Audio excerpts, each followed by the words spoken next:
একটি দূরবর্তী দেশে ছিল এক রহস্যময় রাজ্য, যেখানে চাঁদের আলো সবসময় ঝলমল করত। রাজ্যটিকে সবাই ডেকে বলতো জ্যোৎস্নার জাদুর রাজ্য।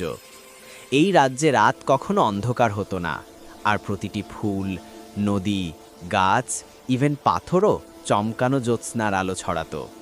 রাজ্যের এক ছোট্ট গ্রামে থাকত লিলি, এক সাহসী ও কল্পনা শক্তি সমৃদ্ধ মেয়ে। লিলির সবচেয়ে বড় স্বপ্ন ছিল রাজ্যের সব রহস্য উন্মোচন করা।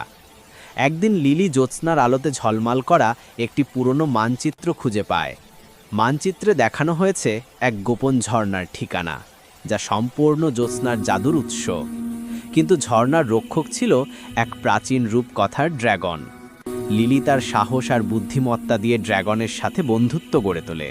ড্র্যাগন তাকে ঝর্ণার কাছে নিয়ে যায়, যেখানে লিলি আবিষ্কার করে এই জ্যোৎস্নার জাদু মূলত ভালোবাসা, দয়া এবং সাহস থেকে আসে।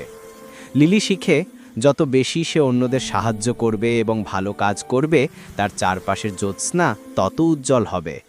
সেই দিন থেকে লিলি রাজ্যের সবচেয়ে প্রিয় কন্যা হয়ে ওঠে, আর জ্যোৎস্নার জাদুর রাজ্য আরও উজ্জ্বল হয়ে ওঠে।